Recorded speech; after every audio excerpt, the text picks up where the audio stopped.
Cucu, seja bem-vindo ao canal Livro Comentado. Nesse momento, estamos fazendo a leitura do livro Os Miseráveis, de Victor Hugo. Eu sou Nilma Oliveira. Esse é o capítulo 4. A autoridade retoma seus direitos.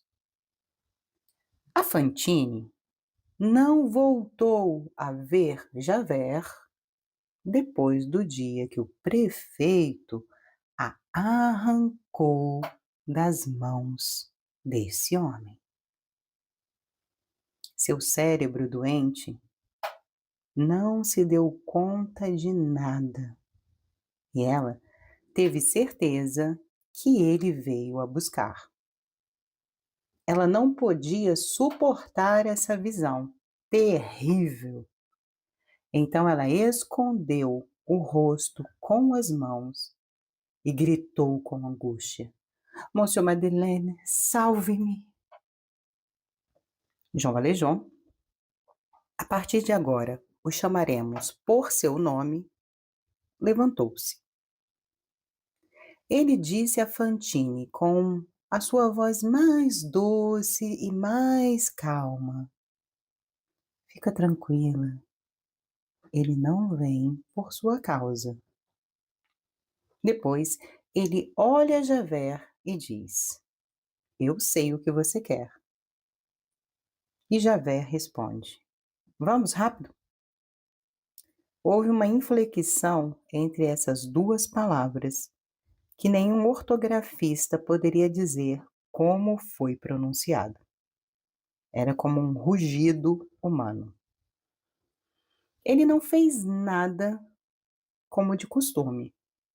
Ele não entrou, não mostrou o mandado. Essa apreensão não era o começo, mas o fim.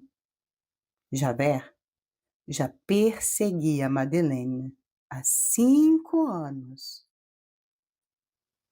Dizendo isso, ele não deu um passo. Só lançou sobre Jean Valjean esse olhar que ele jogava como um anzol e ao qual puxava com força os miseráveis em sua direção. Foi esse olhar que a Fantine havia sentido até as moelas de seus ossos 2 meses antes. Ao grito de Javert, Fantine abriu os olhos. Mas Monsieur Madeleine estava ali, ao seu lado. O que ela poderia temer com ele ao seu lado? Javert avança e diz: Então, tu vem? A infeliz olha em volta. Só haviam a religiosa e Monsieur Prefeito, a quem ele poderia se dirigir sem usar o tratamento de respeito. A ela estremece. Então ela viu uma coisa inédita, tão inédita que nem em seus delírios febris ela poderia imaginar ver isso. Ela viu o delator Javert pegar pelo colarinho Monsieur Prefeito e Monsieur Prefeito abaixar a cabeça. Era o mundo ao inverso. Monsieur Prefeito! Grita Fantine. Javert se eclata de rir. Esse afroso riso que mostra todos os seus dentes. Não tem mais Monsieur Prefeito aqui. Javert, me chame de Monsieur Inspetor. Monsieur diz João Valejão, baixinho. Eu gostaria de falar contigo em particular. Fale alto, fale mais alto. Comigo as pessoas falam alto. Então o João Valejão continua a falar em voz baixa. É um pedido que quero fazer. Já disse para falar alto. Mas isso deve ser ouvido só por monsieur. E o que eu tenho com isso? Eu não te escuto. Me acorde 3 dias. 3 dias para ir buscar a criança dessa pobre mulher. Eu pagarei o que for. E você me acompanhará, se quiser. Tu quer me fazer rir? Grita Javert. Eu não te creia tão besta assim. Você me pede 3 dias para fugir e dizendo que quer ir buscar a criança dessa mulher? Fantine, então, teve um estremecimento. Minha criança? Ir buscar a minha criança?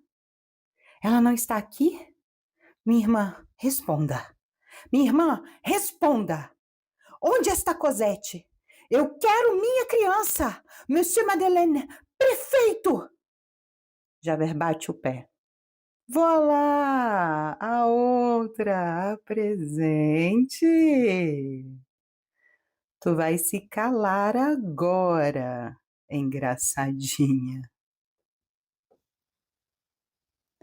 Realmente, isso aqui é uma cidade de idiotas, onde presidiários são magistrados e uma prostituta é tratada como condessa.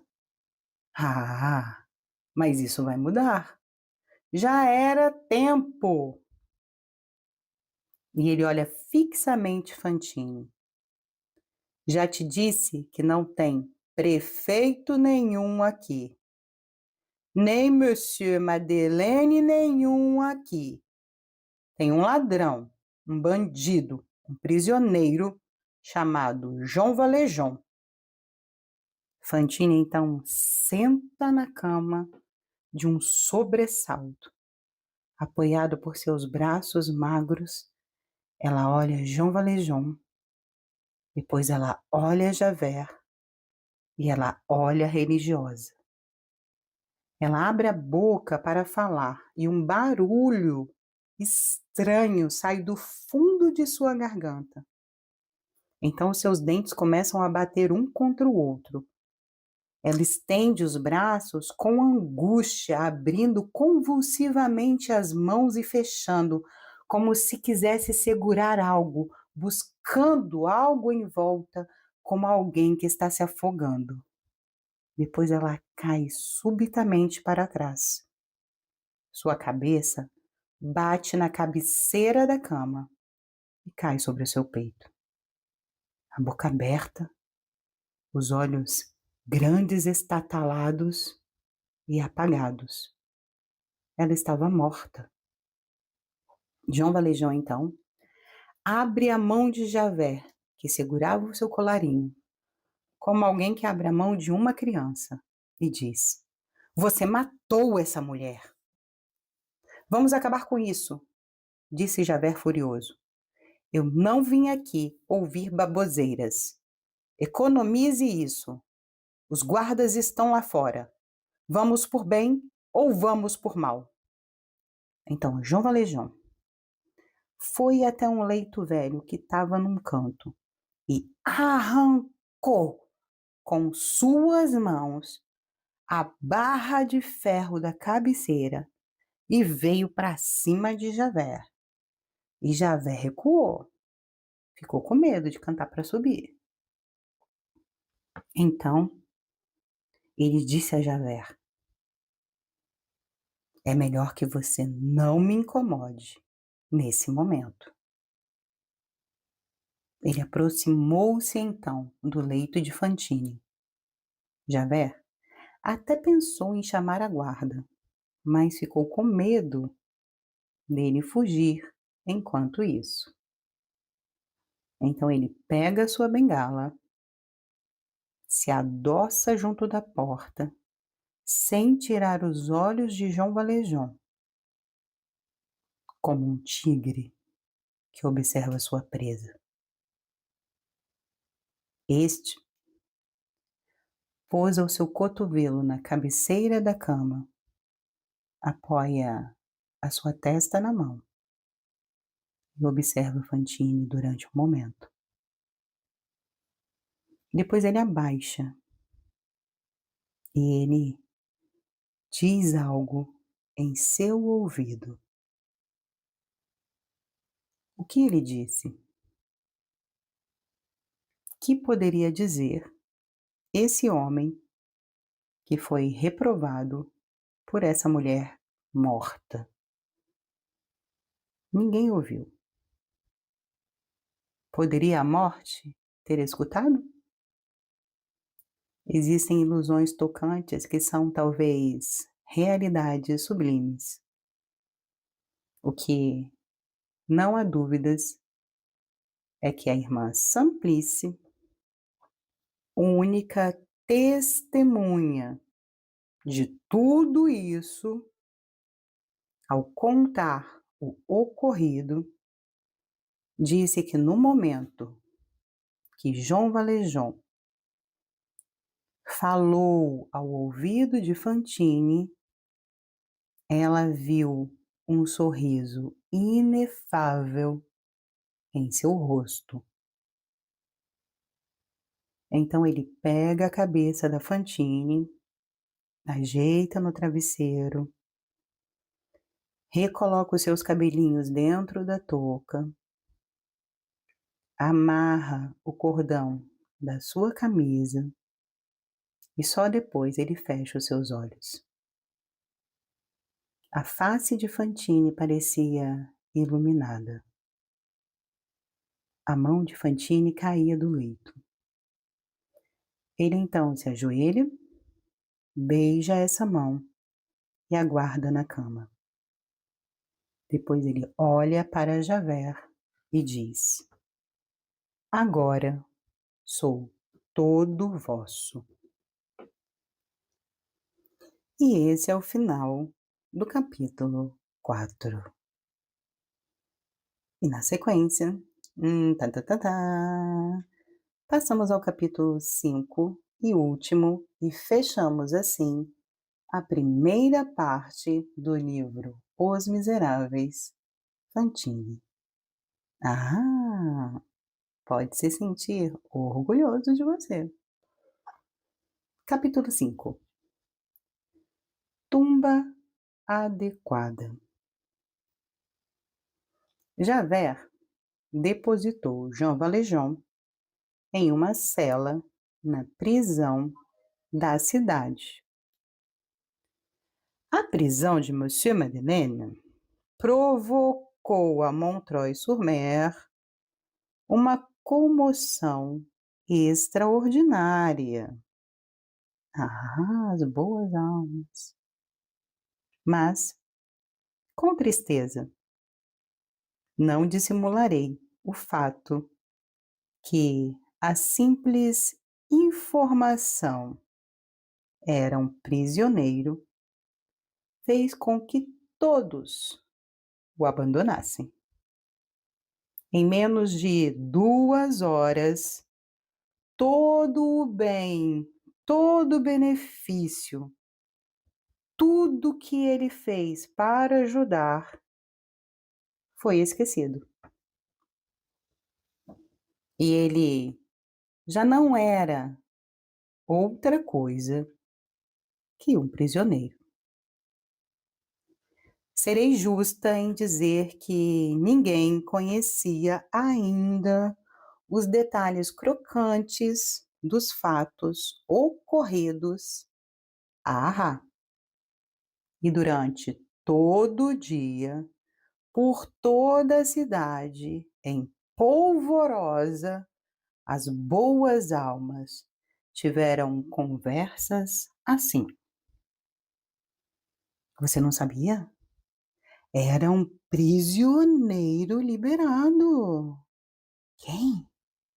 Prefeito, mulher. Bah, até parece. Monsieur Madeleine? Oui? Ele mesmo. Mas é sério isso?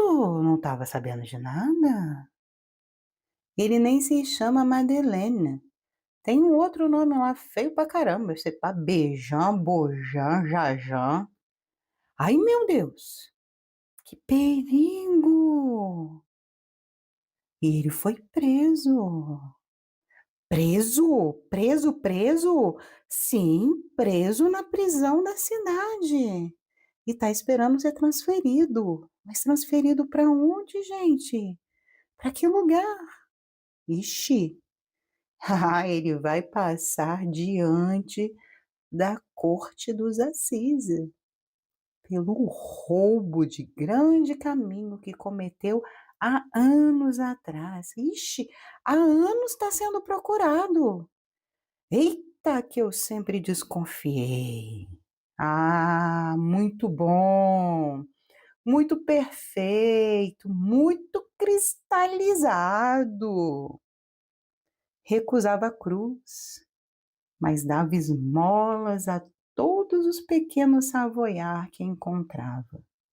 Eu sempre soube que havia algo de podre nessa história. E, sobretudo, nos salões abundavam conversas nesse sentido. Uma velha dama, inscrita ao Drapeau Blanc, fez uma reflexão, a qual é impossível de sondar a profundeza. Ela disse: Eu não estou brava. Isso vai ensinar uma lição aos bonapartistas. E assim, esse fantasma chamado Monsieur Madeleine dissipou-se a Montreuil-sur-Mer. 3 ou 4 pessoas, somente, em toda a cidade, entre todos os que ele ajudou, continuaram fiéis à sua memória. Entre elas, a velha zeladora que o serviu. Na noite desse mesmo dia, essa digna senhora estava sentada em sua loge, triste, com medo, pensando. A fábrica ficou fechada todo o dia. A porta cocheira estava fechada e a rua estava deserta. Só haviam as 2 religiosas na enfermaria, velando o corpo da Fantine. Perto da hora de Monsieur Madeleine chegar, ele tinha o costume de chegar todos os dias, a brava zeladora levantou-se maquinalmente. Ela pegou a chave do quarto dele dentro de uma gaveta, o flambeau que ele usava todas as noites para subir até o quarto e colocou no lugar onde ela colocava todos os dias a chave em um prego e o flambeau ao lado, como se ela o esperasse. Depois ela sentou-se de volta e continuou ali, triste em seus pensamentos. A pobre mulher fez tudo isso no automático, sem mesmo perceber o que estava fazendo. Umas 2 horas depois, ela saiu triste.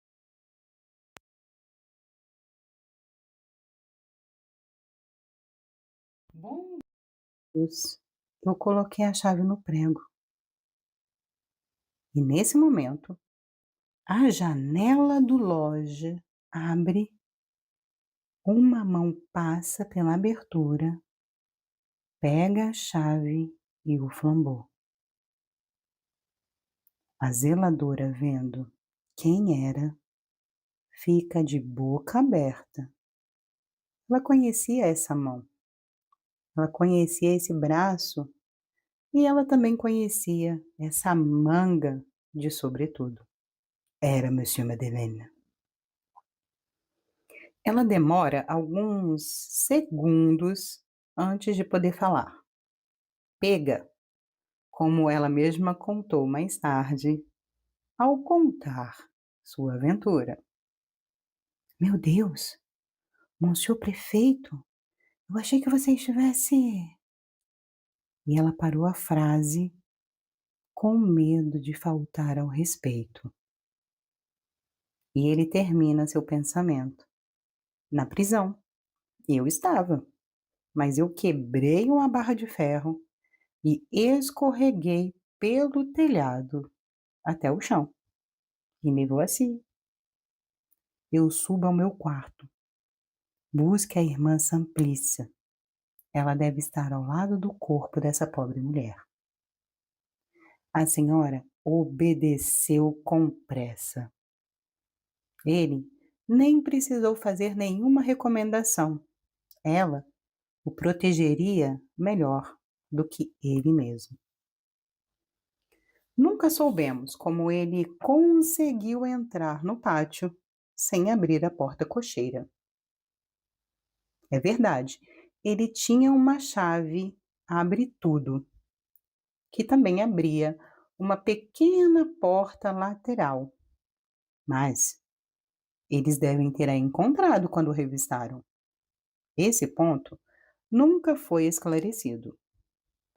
Então ele sobe a escada, deixa a vela nos últimos degraus, abre a porta de seu quarto com cuidado e vai na ponta dos pés fechar a janela e as persianas. Depois ele volta para buscar a vela e só então ele entra em seu quarto. A precaução é útil. Lembre-se, da rua dava para ver o seu quarto. Então ele observa tudo que está em volta dele. Sobre a cama, sobre a cadeira, sobre a sua mesa. A sua cama não tinha sido desfeita depois de 3 dias. Não havia nenhuma marca da desordem que ele deixou. A zeladora arrumou o quarto e ela recolheu, de dentro das cinzas, as 2 pontas de ferro de seu bastão e a moeda de 40 sous do Petit Gervais, escurecida pelas chamas. Então ele pega uma folha de papel e escreve: aqui estão as 2 proteções de ferro do meu bastão e a moeda de 40 sous, roubada do Petit Gervais, que eu citei na corte.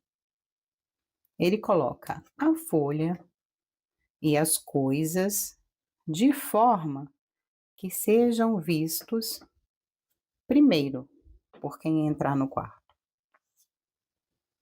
Então ele tira do armário uma camisa que ele rasga e ele embala os flambôs de prata. De resto, ele não tinha pressa nem agitação. Ao embalar os flambôs do bispo, ele mordia um pedaço de pão preto. Era provável que esse era o pão da prisão que ele levou consigo ao fugir. Isso foi constatado pelas migalhas de pão encontradas no chão do quarto quando a justiça fez uma perquisição mais tarde. Batem ligeiramente na porta. Entrem. Era a irmã Simplice. Ela estava pálida. Ela tinha os olhos vermelhos. O flambô que ela trazia vacilava em sua mão. As violências do destino têm essa particularidade. Por tão aperfeiçoados ou tão frios que sejamos, elas buscam no fundo das nossas entranhas a natureza humana e a forçam a reaparecer do lado de fora. Em todas as emoções desse dia, a religiosa voltou a ser uma mulher. Ela chorou e ela tremia. Então, nesse momento, João Valjean, ele escreveu umas linhas em um papel que entregou à religiosa, dizendo: minha irmã, entregue isso ao padre. A folha estava aberta e ela olhou. Você pode ler, disse ele. Então ela leu. Eu peço, Monsieur Padre, que cuide sobre tudo o que deixo aqui. Será necessário de pagar os custos do meu processo e o enterro da mulher que morreu hoje. O resto é para os pobres. Ela queria falar, mas ela pôde apenas balbuciar alguns sonhos incompreensíveis. No entanto, ela conseguiu dizer: Monsieur prefeito, não quer ver uma última vez essa pobre infeliz? Não, irmã, estão me procurando. Se me prenderem nesse quarto, isso a perturbará muito. Ele dizia isso quando um barulho fez-se ouvir nas escadas. Eles ouviram um tumulto de passos apressados que subiam, a velha zeladora que dizia o mais alto possível: meu bom inspetor, monsieur, eu juro por Deus, pelo bom Deus, ele não está aqui. Ninguém entrou aqui de todo dia e de toda a noite. Eu vigiei o tempo todo. E a voz de um homem responder: no entanto, tem luz em seu quarto. Eles reconheceram a voz de Javert. O quarto estava feito de forma que, ao abrir a porta, existia um ângulo morto à direita. João Valjean apaga a vela e se mete ali. A irmã Simplice cai de joelhos diante da mesa. A porta abre. Javert entra. Dava para ouvir várias vozes baixas de homens e os protestos da zeladora no corredor. A religiosa não levanta os olhos. Ela reza. A vela estava sobre a chaminé e clareava mal o quarto. Então Javert, ao ver a religiosa, parou na hora. Vamos lembrar que o fundo mesmo de Javert, seu elemento, seu meio de respiração, era a veneração a toda a autoridade. Ele era feito de uma peça só e não admitia nem objeção, nem restrição. E por ele, a autoridade eclesiástica era a primeira de todas. Ah, ele era religioso. Para ele, bem entendido, a seus olhos, um padre era um espírito que não se engana, e uma religiosa era uma criatura que não peca.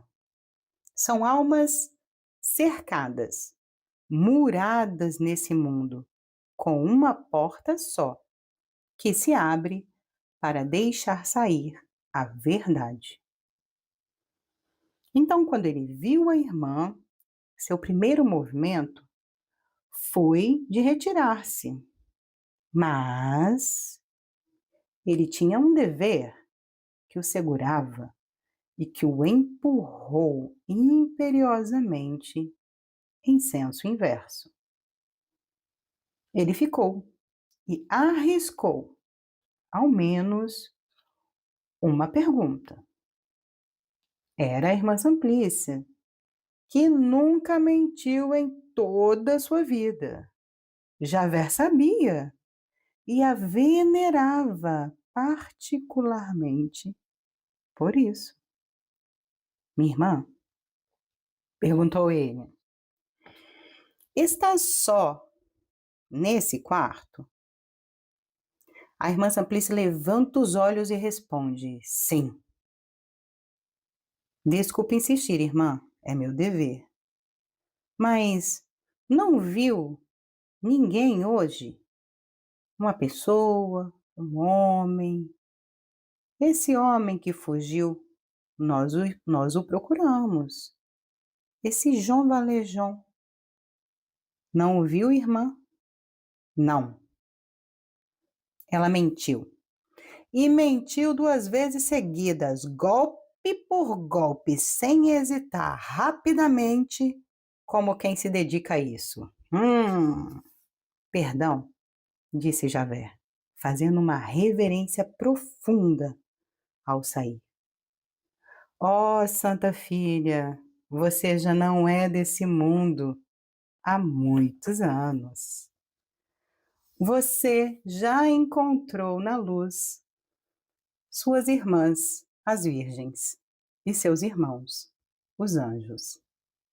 Que essa mentira seja contada dentro do paraíso por você.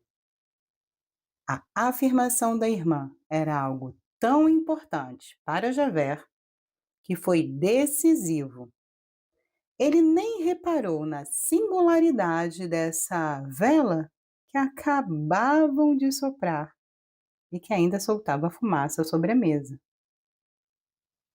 1 hora depois, um homem, andando entre as árvores e no meio da neblina, se afastava rapidamente de Montreuil-sur-Mer na direção de Paris. Este homem era Jean Valjean. Foi estabelecido isso pelo testemunho de 2 ou 3 andarilhos que passaram por ele e disseram que ele levava um pacote e estava vestido com uma blusa. Onde ele pegou essa blusa, nunca soubemos. Mas alguns dias antes, um trabalhador da fábrica morreu na enfermaria, deixando sua blusa. Seria essa, talvez? Não sei. Agora, uma última palavra por Fantine. Todos temos uma mãe, a terra. Fantine foi entregue a essa mãe. O padre acreditou fazer bem e o fez, talvez, reservando o dinheiro para os pobres e dando a Fantine o estrito necessário, a fossa comum. Afinal, trata-se de uma prostituta e de um bandido, prisioneiro. Fantine foi enterrada nesse canto do cemitério, que é de todos e de ninguém, onde perdemos os pobres. Felizmente, Deus sabe onde encontrar as almas. Eles deitam Fantine nas trevas, entre os primeiros chegados ali. Ela entra na promiscuidade das cinzas. Ela foi jogada na fossa pública. Sua tumba parece sua cama. Bom, e esse é o final da primeira parte, Fantine.